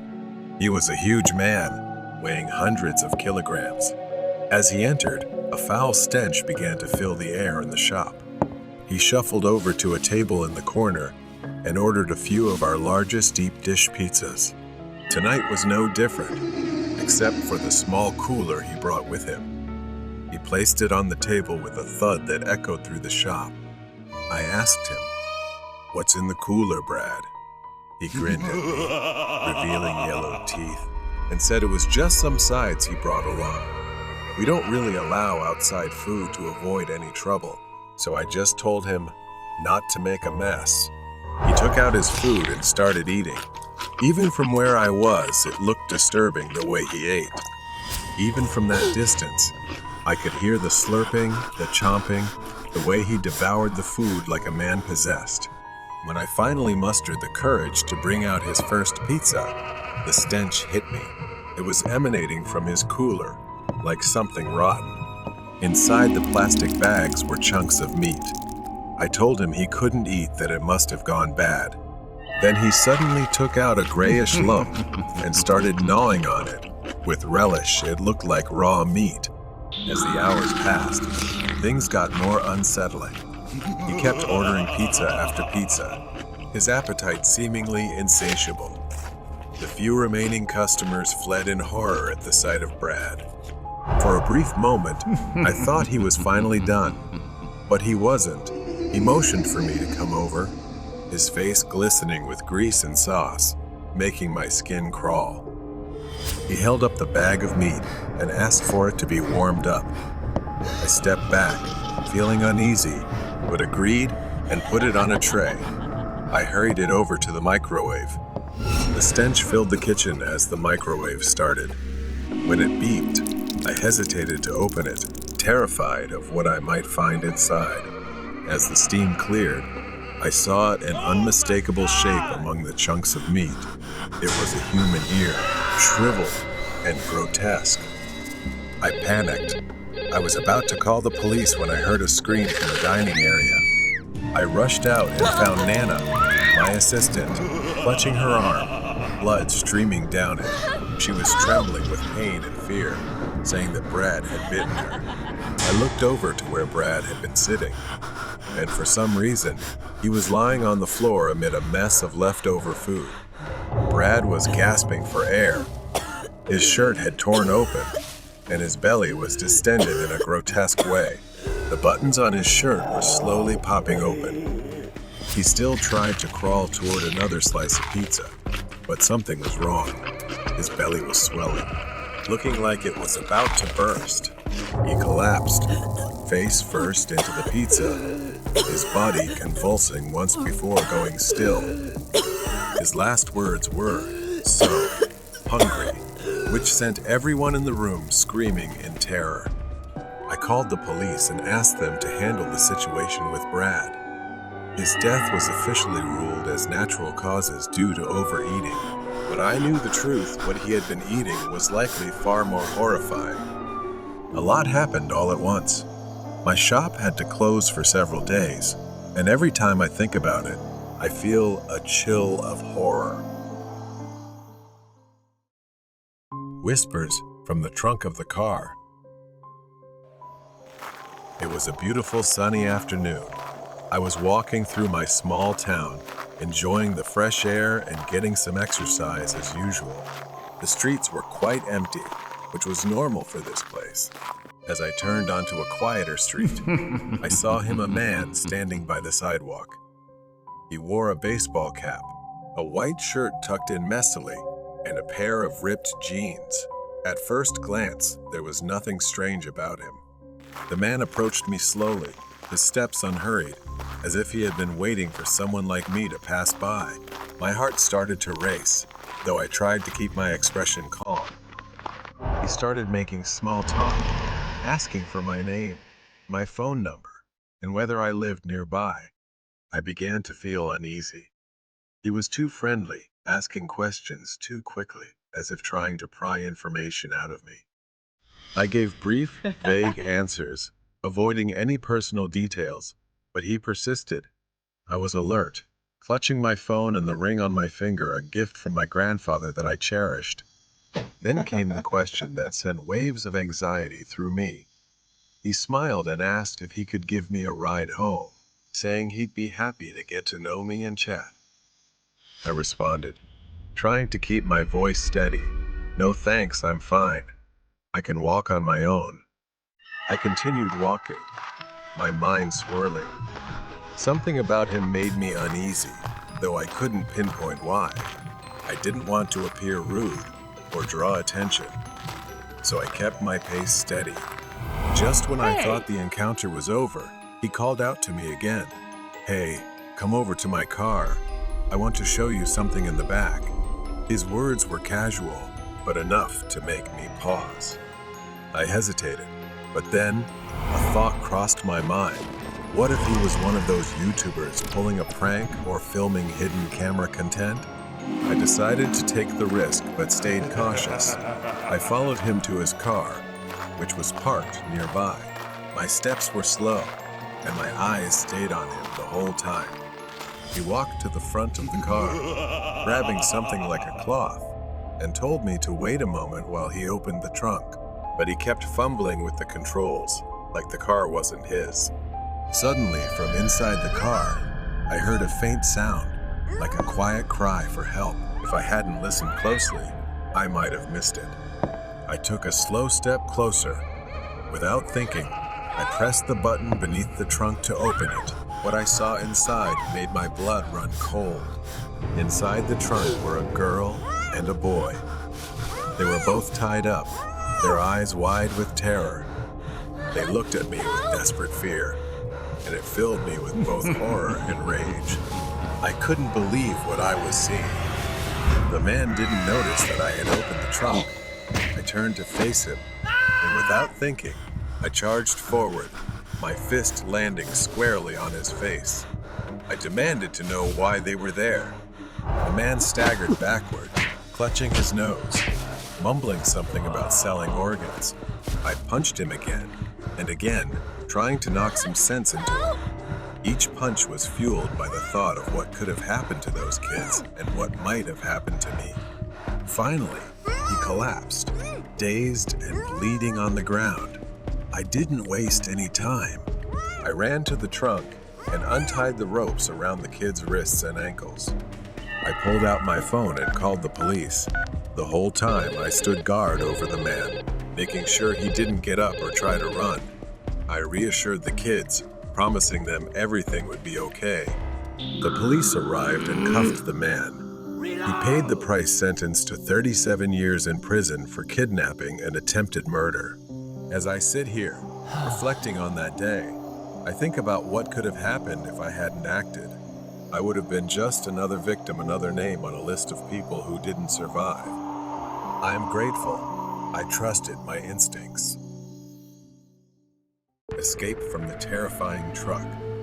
On a Sunday afternoon, Mac and I decided to go hiking in some hills, just an hour's drive from the city.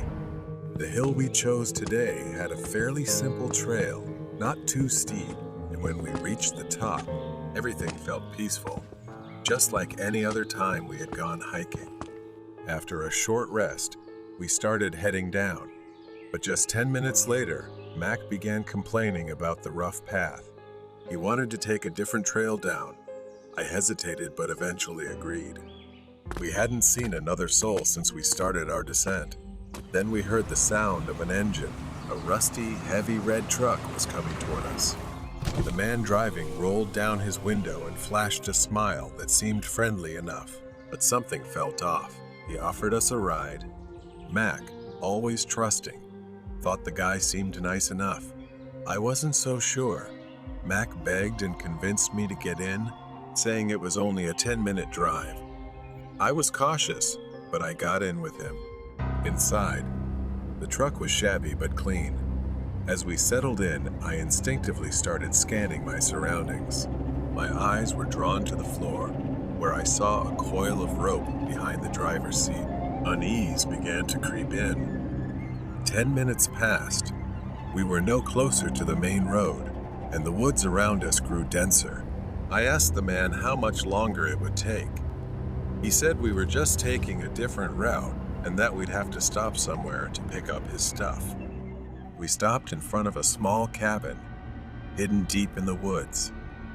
There was an old tree stump out front, with a large axe stuck in it as if he had been chopping wood. I glanced at Mac, but he seemed excited and trusting of the man. The man turned off the engine and got out of the truck.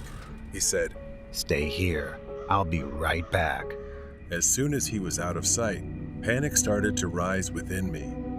I turned to Mac, pleading with him to leave, not to get out, but he didn't see the danger I saw. That's when I turned back to the truck and saw it.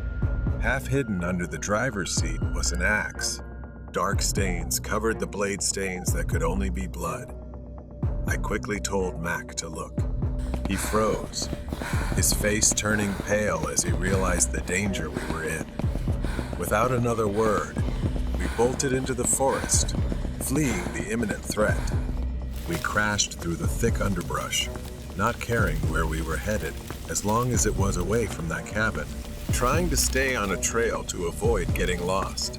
Finally, the trees began to thin, and I could see the wooden fence surrounding the parking lot. A wave of relief washed over me. But then I saw it. The man's truck was parked on the other side of the lot, engine off, lying in wait like a predator ready to pounce. Mac wanted to run to our car, but I held him back. The parking lot was too wide, too exposed for us to make a safe escape. We hid behind a large tree, cloaked in the darkness. Time seemed to stretch, each second feeling like an eternity. As night fell, I heard a sound.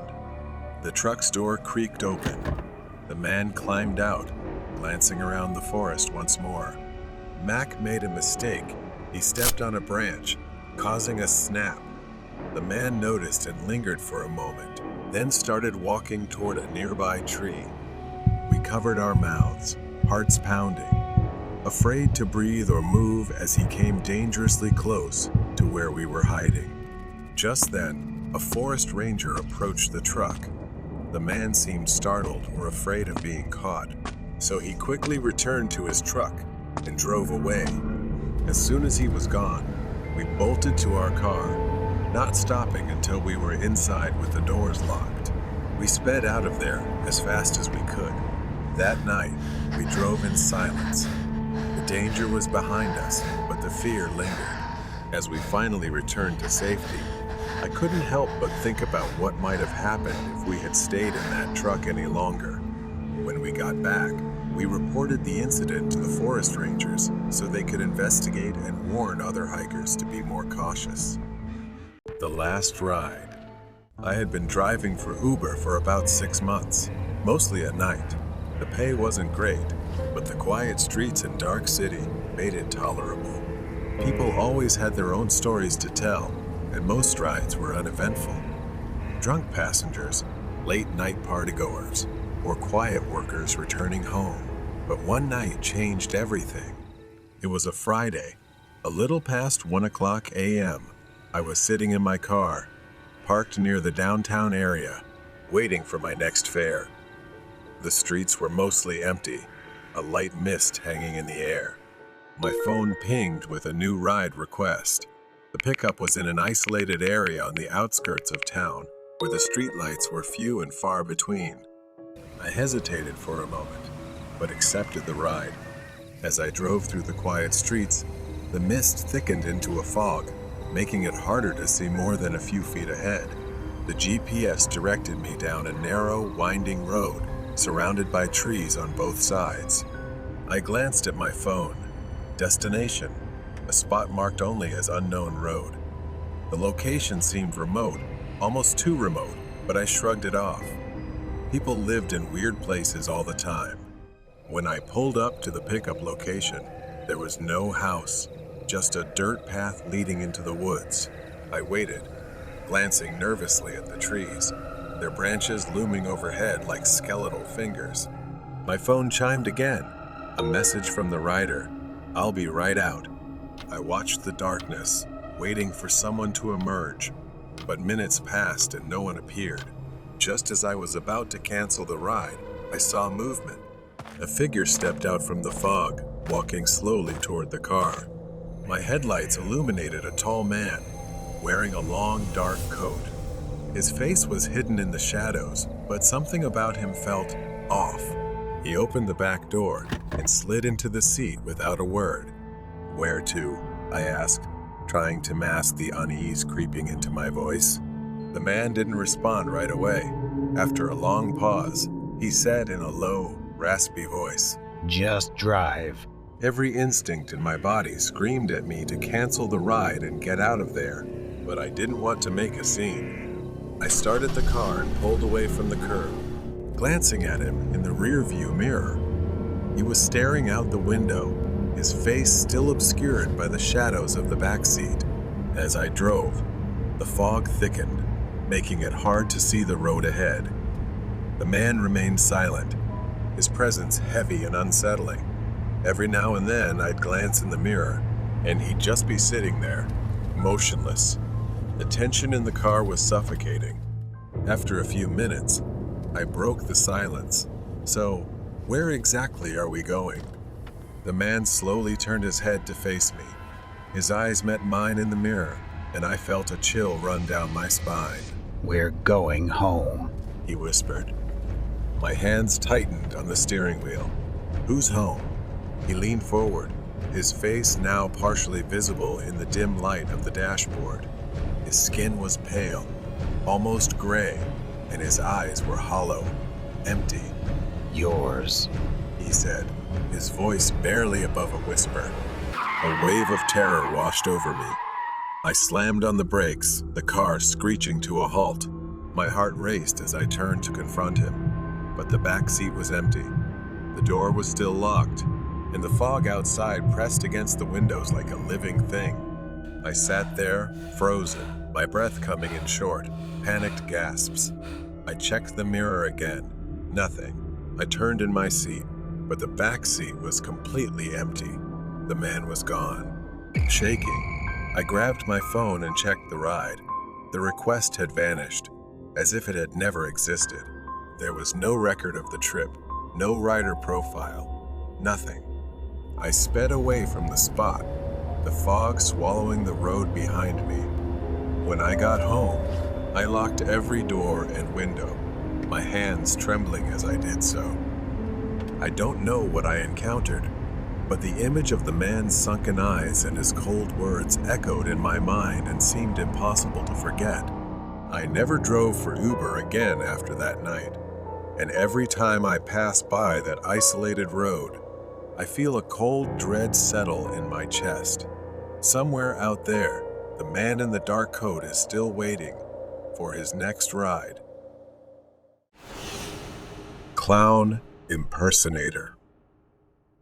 Sophie and me had been close since high school, but after Sophie moved to a new place in 11th grade, they didn't see each other much anymore. When me turned 23, she visited Sophie at her new place, and they decided to rent a house for a month. They searched for houses online, but almost everything was too expensive until they found one for just $2,000 for the entire month. They considered themselves lucky and rented it immediately. After a quick tour from the landlord, they gave him the deposit, and he handed them the keys to the house. It was beautiful in a rustic way, and soon they settled in, unpacked, and went to IKEA to buy some things. The first few days passed as they enjoyed doing everything they liked together, shopping trips and lazy days by the water. But on the third night, things began to take a turn, for the worse. It was late, maybe around midnight. Sophie and me had gone to their rooms to sleep. The quiet of the night enveloped the house. That's when we heard a sound coming from the front door. At first, it was faint, like distant giggling, but then it grew louder, turning into a strange, unsettling laugh. It sounded almost like the laugh of a clown from one of those horror movies she had seen. Me could hear Sophie moving in her room. She must have heard it too. Sophie stepped into the hallway and motioned for me to stay back as she crept toward the front door. Her hand hesitated on the doorknob before she pulled it open. There was nothing outside. No one was there. They assumed it was a prank and closed the door, heading back to bed. But neither of them really slept that night. A few days later, Sophie went out to buy groceries while me stayed behind, lounging on the couch watching TV. She almost dozed off. Suddenly, there was a faint murmur from behind her, followed by laughter. This time it was louder, unmistakable, and right outside the door. She stood up and walked toward the door, her heart racing. She didn't dare open it like Sophie had, so she cautiously peered through the peephole, but there was nothing. When Sophie returned, me was calmer and told her what had happened.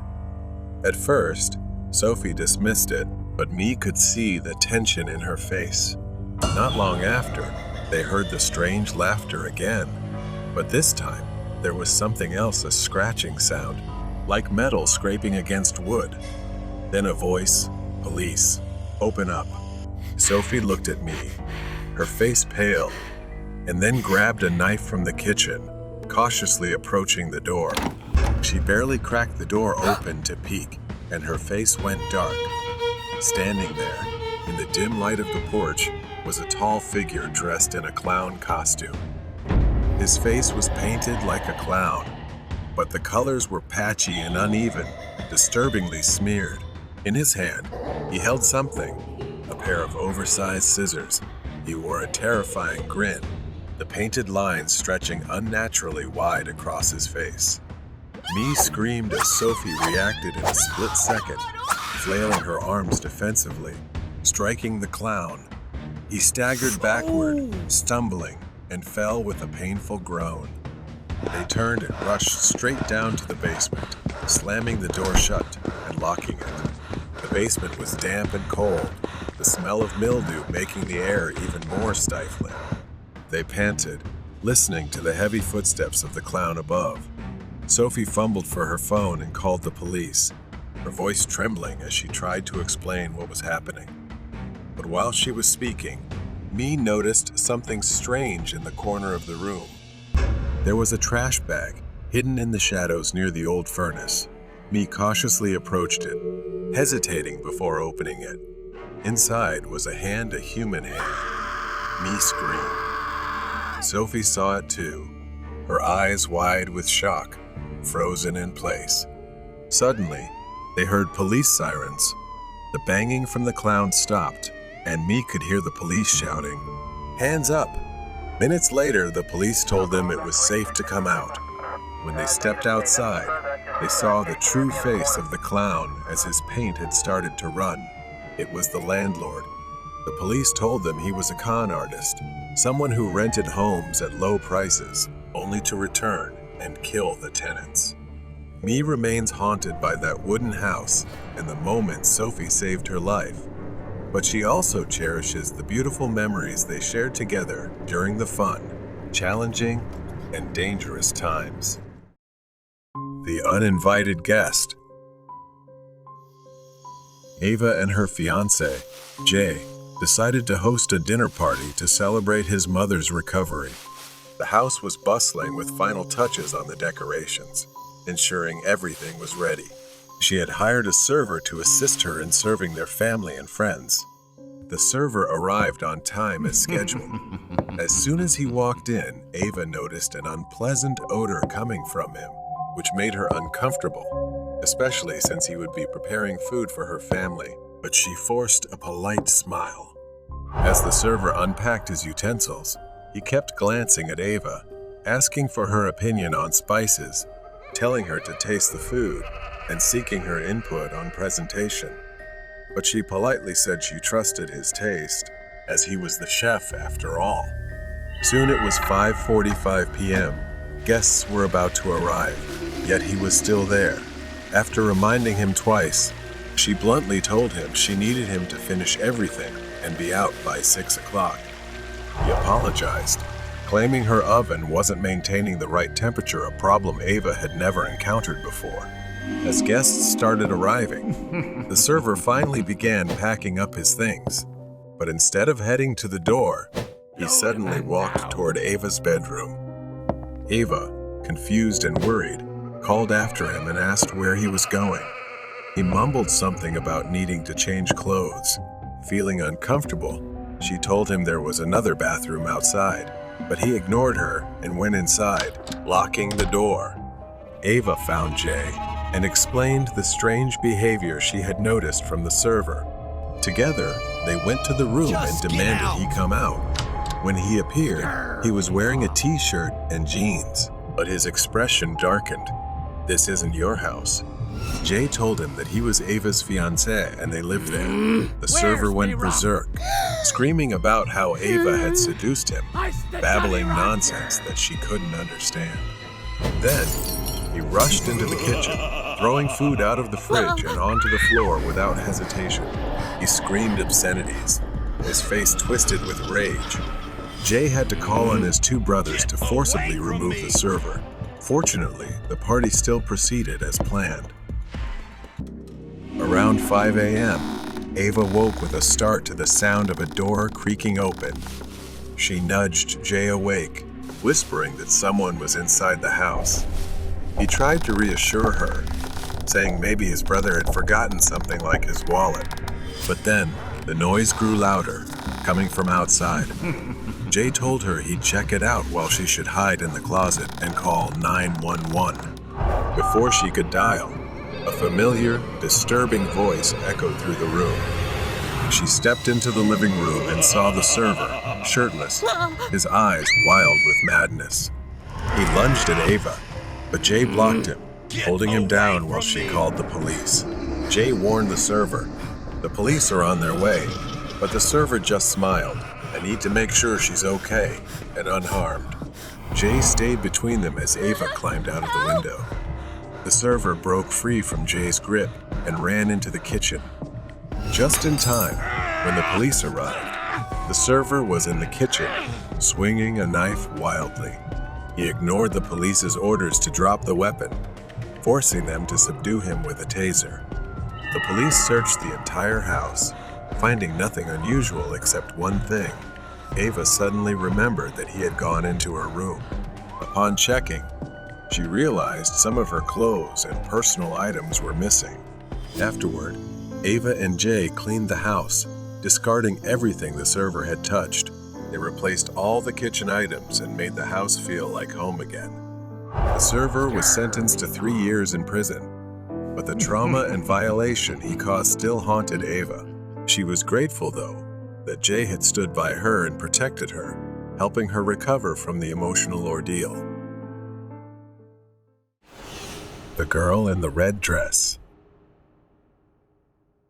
The house we moved into after my father's death wasn't anything special, just another old, quiet mansion in the suburbs, far removed from our old life. It had been abandoned for a while, and it was clear why the rent was suspiciously cheap. Overgrown grass and neglected old furniture gave it a forgotten feel. But to my mother, it was home. I was 20 years old, and I dealt with my grief in my own way. Not long after we moved in, I began noticing small things slowly emerging in the house. But the sounds of whispers, creaking noises made me uneasy and anxious living there. It started with scratching, soft, persistent, on the other side of my bathroom door. At first, I ignored it, hoping it was just my imagination. But night after night, the sound continued. Then came the knocking, sometimes at the front door, sometimes at the window. It always came around midnight, but no one could possibly be there. We kept the gate locked and no one could enter the yard. Yet the knocking continued. I told my mother. She dismissed it, saying, "It's just an old house." But I knew the house wasn't just old, it was holding on to something. One night, I invited my friend Joe to stay over. We were sitting in my room talking about school when we heard voices coming from the kitchen. It was well past midnight. Everyone should have been asleep. Out of curiosity, we pressed our ears against the door. A conversation was happening just outside, but we couldn't make out a single word. We tiptoed into the hallway, but the kitchen was empty, dark, cold. We checked the entire house, nothing. Everyone was asleep. The voices were gone, leaving only a chilling silence. A few weeks later, my brother decided to test his luck. He and his friends thought it would be fun to play with a Ouija board in my room while I was away. They thought it was just a silly, superstitious game. At first, nothing happened. They laughed awkwardly, asking questions but receiving no response. Then one of them froze. His face turned pale, his body stiff like a statue. Without a word, he bolted from the room, his friends close behind, terror in their eyes. Once outside, the guy finally spoke. He had seen her, a girl, standing at the bathroom door, wearing a red dress, her hand on the knob, staring at them. He said she couldn't have been older than 13, and her eyes were filled with something he couldn't describe. Fear, anger, curiosity. When my brother told me this, I thought he was just trying to scare me. Of course, I didn't believe him. Why would I? I had never seen her. But the story haunted me, lodged deep in my mind like a splinter I couldn't remove. Later, I had a birthday party at a friend's house. Jordan, a friend of mine, got drunk, so I took him to my room and told him to stay there until he sobered up. He collapsed onto the bed and fell asleep. Later, I went to check on him. The room was pitch black, with only a faint light coming from the bathroom. Jordan wasn't in bed. He was sitting at the bathroom door, one leg in, one leg out, talking to no one. I tapped his shoulder. He jumped, then looked at me, confused. He glanced back at the bathroom, then at me again. He mumbled, "I thought I was talking to you, but I just laughed it off, thinking he was too drunk." The next day, he explained, I was teasing him, but he was dead serious. In his drunken state, he had seen a girl in the bathroom. She was wearing a red dress, standing in the middle of the bathroom, asking why he was there. And when I walked in, she disappeared. It didn't stop there. The hauntings, the knocking, the voices continued. My fear grew as one by one. People close to me began talking about an entity that I had never seen in this house. I left my room and went to talk to my mother. While we were on vacation, my aunt and uncle stayed at the house. When we returned, they were sleeping on the living room floor, terror etched across their faces. They said the shower in my room kept turning on by itself, and the radio too, making it impossible for them to stay inside. My mother had no choice but to confront the landlady, who initially denied everything. But the truth came out. The landlady's mother had lived in this house as a teenager with her twin sister, who had ended her life in the bathroom wearing a red dress. It was all true. The red dress, the girl, the spirit trapped within the walls of our home. I didn't know how I was going to convince my mother to leave, but since we were struggling financially, it was piling up. So I had no choice but to stay in the house a little longer. The eccentric stalker. I never intended to return to that cursed cabin, but fate has a way of pulling you back to places you desperately want to forget. 6 months after that horrifying winter night, I had escaped the isolated cabin by the frozen lake. I thought I had escaped the terror, but the nightmares continued. The image of that man, silently eating the fish I caught and then lying down in my bed as if he owned the place, kept flashing in my mind from time to time. Eventually, The fear subsided, replaced by a desperate need for answers to the questions I had been asking myself. Who was he? Why was he there? And most importantly, what would have happened if I hadn't escaped? This time it was summer, with the snow melted and the lake no longer frozen. I decided to return to the cabin. I convinced myself that daylight would protect me, that the cabin would be less frightening. The journey to the cabin felt as strange as the first time, but now the scenery was lush and green, a stark contrast to the frozen wilderness I remembered. I didn't expect the trip to take so long, and it was already dusk when I arrived, but I had made it. I parked the car and cautiously walked slowly to the front door. The door creaked open, revealing the unchanged interior. A cold fireplace and the bed where that man had slept were still intact. I began searching the cabin, trying to find any sign of the man who had invaded my space months before. The silence here was suffocating, and memories of that haunting night started to flood back. Then I noticed a small leather-bound notebook on the nightstand, peeking out from under the pillow. It hadn't been there before. My hands trembled as I picked it up. The leather was worn and cracked, as if it had been used many times over a long period. I opened it to reveal yellowed pages filled with neat, small handwriting. It was a journal. The entries were dated, beginning several years ago, detailing the life of someone who had once lived here. The early entries spoke of peace and joy while fishing at the quiet lake, much like the way I had once enjoyed it. I could imagine such a beautiful scene, but then it changed. He started writing about sketching a scene of a stranger, a figure that would appear at the edge of the lake near a tree, watching him as he fished alone. This stranger, much like the one I had encountered, wore tattered clothes and seemed to survive on whatever he could find to eat. The final entry was dated the winter after I had rented the cabin. It was hastily written, the words barely legible. "He's inside. I can't leave. He won't let me go. I fear this will be the end." I put the journal down, my mind spinning. Was the man trapped by him? What had happened to him? And was he still alive? I realized I needed to leave, right now. As I turned to leave, the cabin door suddenly slammed shut. Footsteps, slow, deliberate, echoing on the wooden floor. I had no weapon, nothing to defend myself. I began to regret my curiosity.